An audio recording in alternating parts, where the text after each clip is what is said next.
Estou recebendo aqui, inclusive, há muito tempo que o professor não vem ao jornal, o dia dias, vou convidá-lo para vir com mais frequência, né?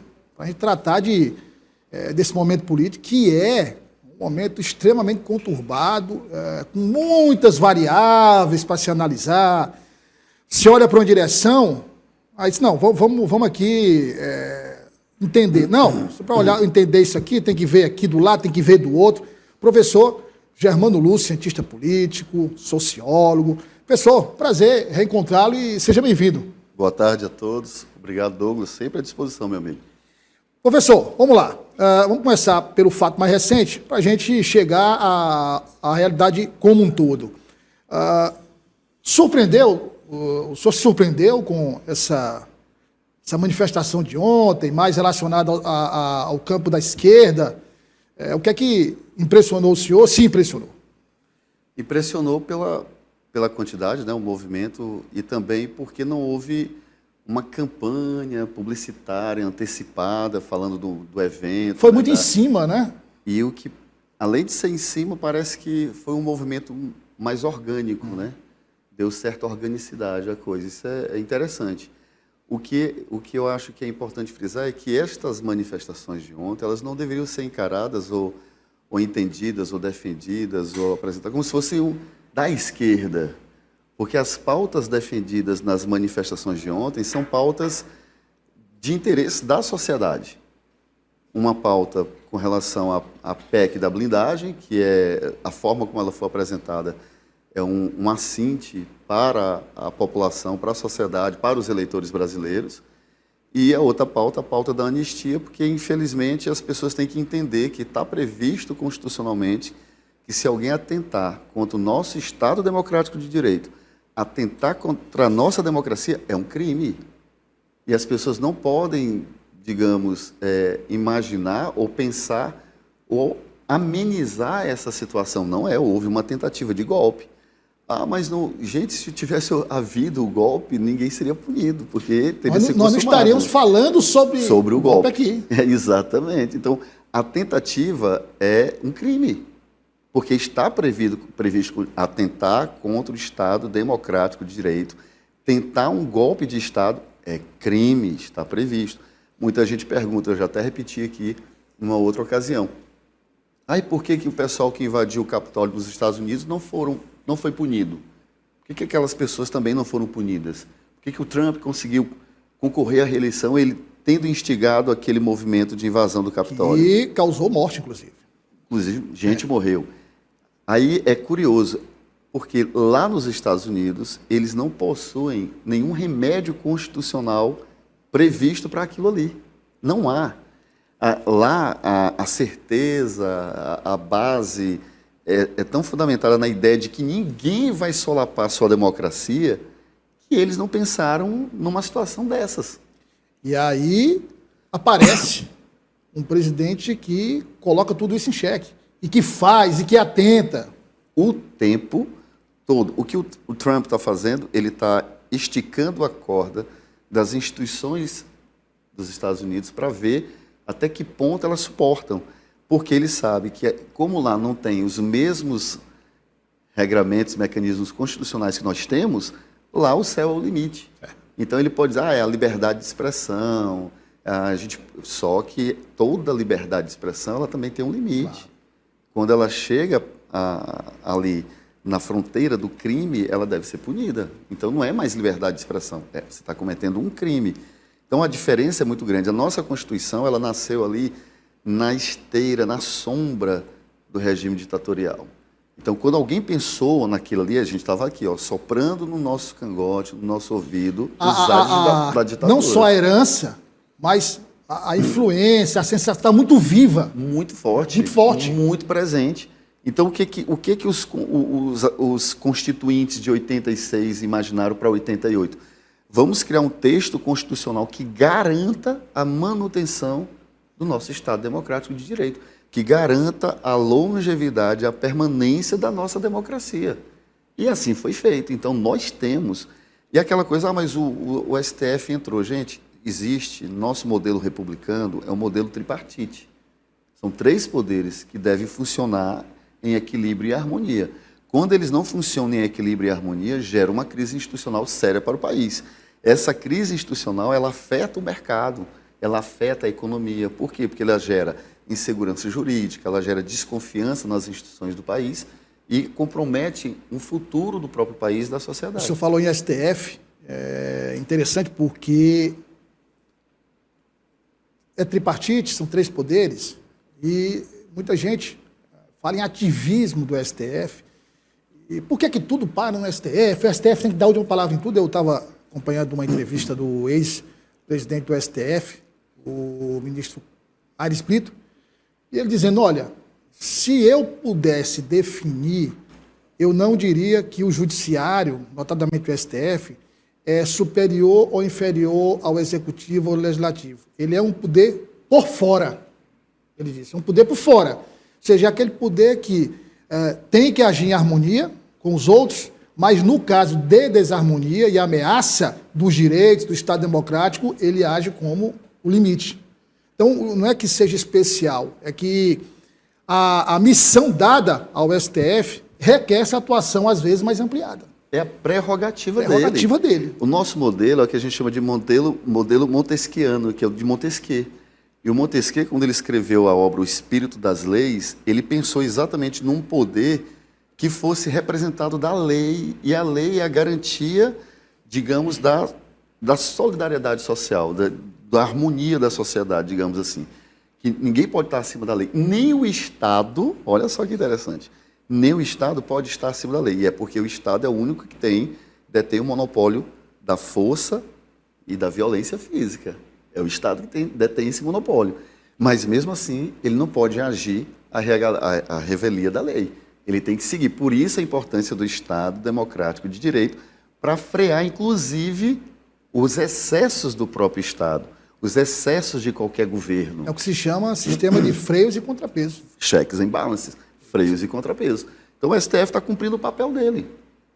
Agora, o excesso é quando o STF legisla. E ele já fez, mas ele legislou em várias ocasiões. Muitas vezes provocado pelo próprio legislativo. Pronto, pela leniência do legislativo. Era a prerrogativa do legislativo, ele se imiscuiu do seu papel, então alguém, para preservar a sociedade, para garantir a manutenção das instituições funcionando e dos interesses sociais, ele teve que agir. Vários, né? A pesquisa célula-tronco, uso do canabidiol para fins medicinais, união homoafetiva. Todas essas pautas... Aliás, a defesa, digamos, fundamental da tribuna foi do então procurador do Rio, Luiz Roberto Barroso, no caso da união homoafetiva. E isso é interessante, essas pautas, todas elas, são pautas legislativas. Agora, professor, nós tivemos, voltando para as manifestações, a última, muito associada ao bolsonarismo, ao ex-presidente Jair Bolsonaro, à extrema-direita, direita, fala-se em direita também, enfim. Não a direita toda, mas, digamos, parte dessa direita, que se aproxima mais da extrema-direita. O senhor disse, olha, essa de ontem não é bem uma manifestação de esquerda. Não deveria ser visto assim. Não deveria ser visto assim. Mas a esquerda se beneficiou dos atos de ontem. Inclusive a postagem do presidente Lula, eu achei interessante, porque nem ele puxa as manifestações para a esquerda. Ele fala no povo brasileiro. Olha, o povo brasileiro se manifestou, não fala que foi esquerda, que foi PT, nada. Porque a pauta dessas manifestações é uma pauta muito mais ampla, Douglas. As pessoas estão defendendo a ideia de que se você atentar contra a democracia, você não merece perdão. Você tem que ser punido exemplarmente para que outros não cometam o mesmo erro. É uma preservação, é uma proteção institucional da garantia de que nós nunca mais vamos sofrer qualquer tentativa de golpe nesse país. Então, se você pensar em atentar contra a democracia, você vai entender que você vai cometer um crime e você vai ser punido exemplarmente. Ontem, por exemplo, eles não admitiam nem a dosimetria, a redução de pena. A punição como aconteceu. Existe uma regra sociológica que a gente sempre diz o seguinte: se a sanção ela for frágil, ela provoca o comportamento recalcitrante. O que quer dizer isso? Se a sanção ela não foi aplicada de forma exemplar, aquele comportamento ele vai ser desobediente. Então isso é um risco. Você tem que punir exemplarmente para que todos... A punição, ela não é só para quem comete o delito. A punição, ela é um exemplo para a sociedade. E diz, olha, você está vendo? Se você fizer isso, olha o que acontece. Não ouse, porque vai acontecer a mesma coisa com você. Então não tem que ter dosimetria. Tem que ser punição severa mesmo, porque você atentou contra a democracia. E é quando o presidente Lula diz, olha, é uma manifestação do povo brasileiro. É assim que deve ser entendido, porque as pautas defendidas são pautas de interesses nacionais, de interesses sociais, independentemente de espectro ideológico ou de partido político. Nós temos, comparando com 2013. Certo. 2013, eu fazendo uma observação, 2013, tem as imagens aí, vamos colocar as imagens aí, enquanto a gente fala, eu converso com o professor. 2013, professor, nós tivemos digamos aí, a esse ponto da bandeira, nós vamos chegar daqui a pouco. As manifestações, digamos, em termos de faixa etária, foi faixa etária jovem, 2013, majoritariamente jovem. Nas manifestações de ontem, nós tínhamos todo o espectro de faixa etária presente, não é? Mais velhos, mais jovens, adultos, famílias. Então, foi uma manifestação mais ampla. Obrigado. Então, vamos analisar o seguinte. Hoje, nós já tínhamos aí uma manifestação da maioria dos senadores, de que, ó, PEC da blindagem aqui não passa. Vamos enterrar na CCJ, Comissão de Constituição e Justiça. E aí, o senhor acha que as manifestações de ontem, definitivamente, era o que faltava para a PEC da blindagem ser enterrada de vez? Aí já se fala, por exemplo, de um placar de 18 votos a favor de enterrar a PEC da blindagem na CCJ e 50 no plenário dos 81, quer dizer, uma maioria absurda. Aí a gente considera, como o senhor falou, que até votos do centro são contra. Aí tem um outro componente que eu queria colocar também, professor. Os senadores, claro, os senadores observam, os políticos observam as ruas. E aí, considerando que 2/3 do Senado busca a reeleição e muitos são candidatos a governador, peraí, eu não vou entrar nessa e ficar com essa pecha de aprovar a pauta bomba, né?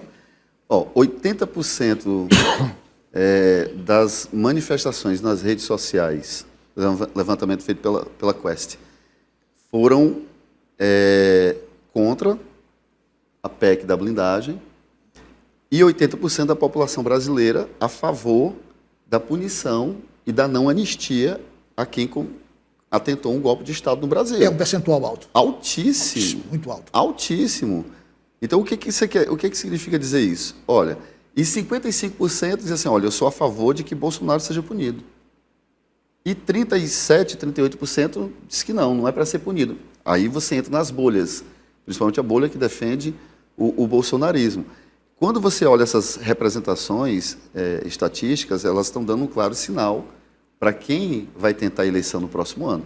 E o Senado, como casa revisora, ele entende, olha, o meu voto não é proporcional, o meu voto é majoritário. É majoritário. Então, eu não tenho uma prerrogativa de ser eleito pelo coeficiente partidário, pelo coeficiente eleitoral. Por maioria. Eu sou eleito pela maioria absoluta simples. Exatamente. Então, eu vou ali tete a tete. Se eu cometer qualquer falha, qualquer voto perdido é um voto que vai fazer falta no final para mim. Então, esse cálculo político, eu tenho certeza que os senadores estão fazendo. Que é um cálculo político que os deputados não se preocupam, porque as bases eleitorais deles, além de ser um pouco diferente da do senador, eles têm outras possibilidades. Digamos, são ali mais controladas, né? São colégios mais controlados ali. Exatamente. O senador é uma espécie de governador. O princípio é o mesmo. O princípio é o mesmo. Então, existe uma preocupação maior. Eu vou colocar minha cara daqui a favor disso, sendo que a sociedade está majoritariamente contra, não vou. Então, é uma força, as manifestações de ontem, elas representam ou representaram uma força que a população, além da indignação, ela diz, olha, nós estamos atentos ao que vocês estão fazendo. Então, não ousem ir adiante. Porque, além das manifestações nas ruas, e aí eu me surpreendi, com a quantidade de pessoas, foi além da minha expectativa.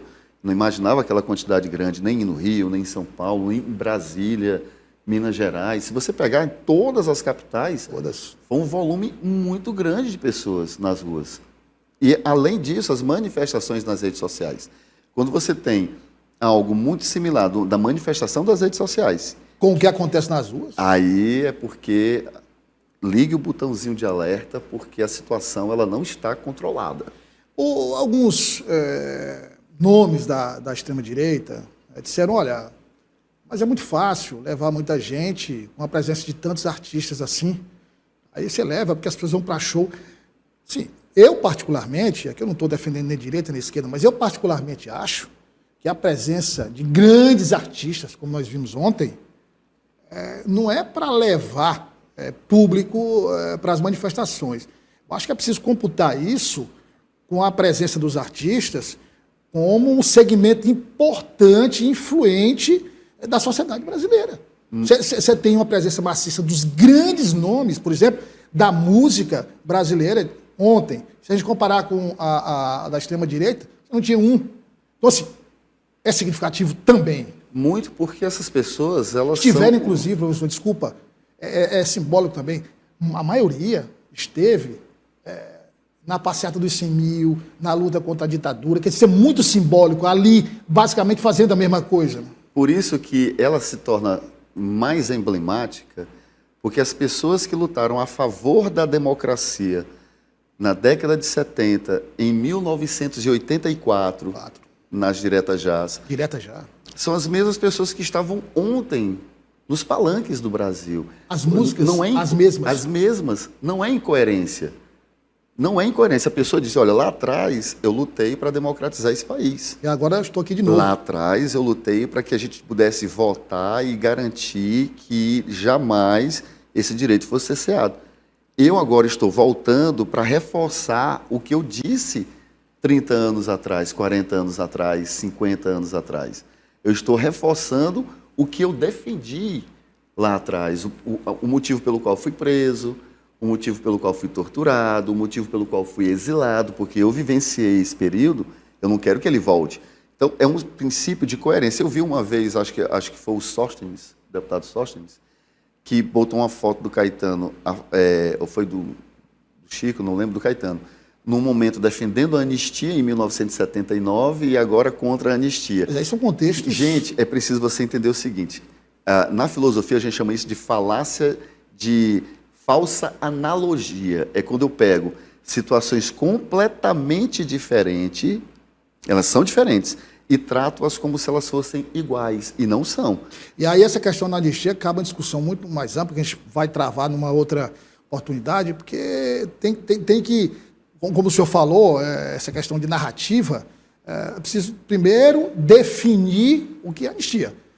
O que é que propõe a anistia do que é anistia a criminosos que cometeram delitos que já foram finalizados, terminados, e anistia, por exemplo, que já defendiu antes uma condenação. Então, são duas situações diferentes. Pessoal, eu queria perguntar ao senhor o seguinte, Fabrício, tem como voltar aquela imagem da bandeira do Brasil? Foi uma imagem que circulou o país inteiro, a mídia mundial também tratou dessa imagem. A gente tinha apenas essa bandeira, uma bandeira enorme do Brasil, e na outra manifestação da extrema-direita, uma bandeira dos Estados Unidos. Assim, você vê que o que uma imagem não faz, quer dizer, repercutiu muito, pesou muito essa bandeira do Brasil contrastando com a bandeira americana. Não só pesa, além de pesar, é preciso as pessoas entenderem o que as pessoas estão defendendo. O que vocês estão defendendo? Você levanta a bandeira dos Estados Unidos e você diz que é patriota, um patriota jamais vai valorizar a bandeira de outro país. Não existe. Em nenhuma circunstância. Em nenhuma. Mesmo que o país dele esteja errado. Nenhuma circunstância. Um exemplo. Na Inglaterra, quando a rainha era viva, eles podiam falar mal da rainha. Mas você não pode. Não, eu posso, você não. E você não pode porque você não é inglês. Não é inglês. Entendeu? Epa, não fale mal dela. Não, você não pode. o direito é meu, porque eu sou aqui e eu amo a rainha e... Digamos, eu sou súdito da... Isso, quando eu faço esse comparativo, forçando bem a natureza, é para entender o sentido de que aquela tradição faz nas pessoas. Ou seja, se eu digo que sou patriota, eu não vou sequer levantar a bandeira de um outro país. Você já imaginou um brasileiro hasteando a bandeira da Argentina? É inconcebível. Da mesma forma que você não pode hastear uma bandeira dos Estados Unidos, detalhe, numa manifestação ocorrida no dia da independência do Brasil. E no contexto de sanção. Do pior de momento ataque, da relação diplomática entre Brasil e Estados Unidos em 200 anos. No contexto de ataque à nossa soberania, no contexto de ataque ao nosso judiciário, no contexto de ataque às nossas instituições, no contexto de ataque ao nosso governo estabelecido, se você é a favor ou contra a economia, a nossa economia, as empresas, aos empregos dos brasileiros. Ou seja, se você é patriota, você tem que virar as costas para isso aí, dizer assim, não, como assim você vai taxar meu país e você é a favor? Agora vamos para a parte política. Os comentaristas que estão em Brasília, que acompanham dia a dia de Brasília, hoje o que é que eles dizem? Olha, o centrão, o centro, primeiro, tivemos um fato muito... Pode dividir a tela aí, Fabrício? Primeiro, nós temos um fato muito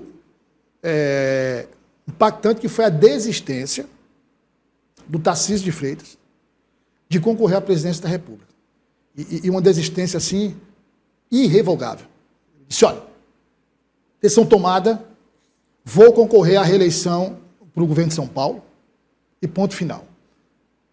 A gente analisando os contextos, a gente vê o seguinte, ele não tem apoio, aliás, o contrário, o deputado federal Eduardo Bolsonaro o xingou, ele não tem um apoio explícito do ex-presidente Jair Bolsonaro. Para que ele tenha o apoio do bolsonarismo, ele tem que radicalizar, coisa que ele não faz, porque aí ele perde o centro. Ele experimentou radicalizar, falando do ministro Alexandre de Moraes, falando do ministro Flávio Dino. O centro, o centro não briga com o STF. O centrão não briga com o STF. Então, aí não conte com a gente. Porque ele olhou por dois lados e disse, não, peraí, onde é que eu estou? Eu vou terminar perdendo o governo de São Paulo e a presidência da República. Desistiu. E era um candidato que, digamos, apresentava as credenciais para unir centro e extrema-direita. Desistência. Aí fica quem? O Zema, Ratinho Júnior, Caiado, Eduardo Leite, alguém da família Bolsonaro. Aí o que é que eles dizem? Eduardo Bolsonaro, a família Bolsonaro se tornou muito tóxica. Então o centro, aos poucos, está se afastando do bolsonarismo para ter condições de construir uma chapa e de evitar o radicalismo. Aí eu pergunto ao senhor, o presidente Lula, ele tem recebido de bandeja oportunidades e que isso tem resultado na sua melhora de popularidade. Primeiro, com a soberania. E essas manifestações que não foram notadamente do Lula, do PT, mas que caíram no colo dele. A situação atualmente está cada vez mais favorável ao ex-presidente Lula e menos favorável à extrema-direita? Eu acho que o cenário hoje está mais pró-Lula do que outros candidatos. Principalmente com essa possibilidade de vários candidatos da direita concorrerem ao mesmo tempo? Aí pulveriza os votos. E o voto do Lula é um pouco mais consistente, mais aglutinado. Então, favorece mais o presidente Lula. Mas o que pode favorecer mais ainda o presidente Lula é ele conseguir comunicar que houve alguma melhora no país, que ele ainda não conseguiu fazer essa comunicação. Uma comunicação significativa. Que chegue realmente lá na base. Que a base sinta essa melhora. Isso. Não chegou ainda. Ainda não se vê o brasileiro médio entendendo que provavelmente houve alguma melhora. Mesmo se você pegar a gasolina era 9, quase 9, está R$6. É matemática. Mas isso vai ser absolvido durante o dia a dia ali? E pronto. Aí essa comunicação ela não está boa. Então, se o governo melhorar a comunicação, aliado às contingências... Melhorou nas redes, muito, né? Muito. Melhorou consideravelmente. Consideravelmente. E aí, aliado aos erros dos seus adversários, porque como é que o bolsonarismo vai dizer eu sou patriota? Não pode mais. Então, colocou de volta a bandeira nacional para uma enorme parcela da população e também para a esquerda, que eles tinham se apropriado dos símbolos. Ele não pode dizer mais que é patriota se eu defendo um cara que taxa o meu país, se eu ergo e coloco a bandeira dos Estados Unidos. O Malafaia ficou desesperado, considerou um erro grande, e foi um erro grande. E foi um erro grande. E todo mundo defende. Malafaia pode ter seus excessos, mas é um homem inteligente. Né? Nesse sentido de... Ele vê a lei. Malafaia é mais político do que religioso. Muito né? mais, então, muito. Aí, ou seja, são erros que realmente, quando você comete erros dessa natureza, que são bases das suas plataformas, você está colocando no colo do seu adversário um argumento muito forte, porque, meu amigo, eu tenho como mostrar. Você não pode dizer que você é patriota. Isso é um ponto. O outro ponto, alguma melhora do governo, alguma melhora dos números, aliada a essa comunicação e a falta de candidatos que possam estar à altura de bater de frente, facilita muito para o presidente Professor, Lula. o tempo, olha, dá para passar aqui até amanhã, porque tem coisa demais. Agora, bem rapidamente, uma última questão, para a gente marcar uma outra oportunidade para a gente continuar. É o seguinte, tivemos agora a confirmação da Lei Magnitsky contra a esposa do ministro Alexandre de Moraes, contra filhas, contra a empresa. O Eduardo Bolsonaro continua escalando, continua... enfim, havia um movimento no Congresso de colocá-lo como líder da minoria para salvar o mandato. É um ponto. Com as manifestações de ontem, com a maioria recuando, fica cada vez mais complicado aprovar essa anistia que ele defende ampla, geral e restrita, fica cada vez mais longe. Eu acho até que pode se considerar até impossível de ser aprovada. A PEC da blindagem indo embora. Ele vai ficar sem... Porque quando não for aprovada, foi enterrada, acabou. Não imagino que o governo americano vai ficar reiteradamente sancionando autoridades no Brasil. Isso não leva a lugar nenhum. Vai chegar um momento que as placas tectônicas, digamos, vão se acalmar. Porque aí é questão financeira para os Estados Unidos também. Com certeza. Aí você tem aí um esvaziamento e, no final das contas, um deputado federal termina sendo cassado, vai terminar sendo cassado, impedido de voltar para o Brasil. Quer dizer, aí seria mesmo a perda, digamos, do bastão da oposição pela família Bolsonaro. Eu acho que a família Bolsonaro ela esticou a corda demais. Não foi competente. Bolsonaro entrou na presidência da República com uma situação totalmente favorável a ele. Confortável. Muito confortável. Um Congresso alinhado, um mercado desejoso e alinhado, as instituições ali também esperando um processo de normalização da política brasileira. Ele estava com a faca e o queijo na mão para passar provavelmente 8 anos, eleger seu sucessor, mas ele quis governar para a bolha, e aí não funciona.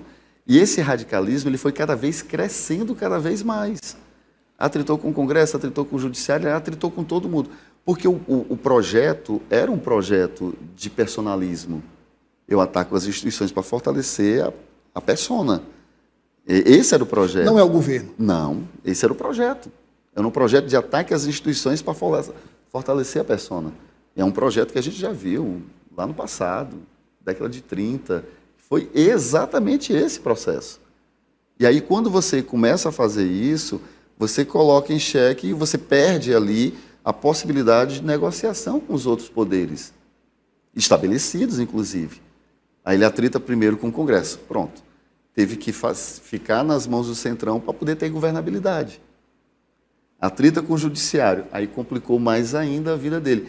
E aí, com o Eduardo Bolsonaro fazendo esse radicalismo cada vez maior, ele não vai ter pauta que seja de interesse social. Um político ele não pode olhar 100% apenas para o seu umbigo, para os seus interesses. Ele tem que entender que ele defende, ele é obrigatoriamente necessário defender pautas de interesses sociais. E quando a gente fala de pautas de interesses sociais, são pautas que consigam atender a uma grande parcela da sociedade. E, visivelmente, ele defende interesses estritamente particulares, individuais e particulares. Isso é péssimo para um político. Quando a sociedade começar a perceber que o objetivo é esse, ele vai perder não só a densidade de apoio popular, como também esses apoios políticos que ele já vem perdendo.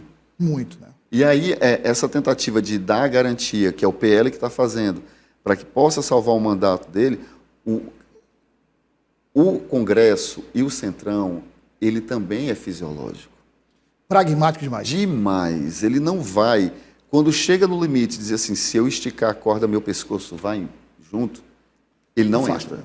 Imediatamente. Ele vai onde ele acha que tem conforto para ir. O Mota pautou tudo isso por uma questão interna, por uma política interna dele no Congresso, mas ele sabe que na sociedade ele está fritado. Então ele fez um jogo para ele lá dentro, e contando com o STF, contando com o Senado, provavelmente. O STF já considerou que vai votar a anistia, mas vocês não têm competência porque é inconstitucional. Pronto. É inconstitucional, é uma cláusula pétrea da nossa Constituição.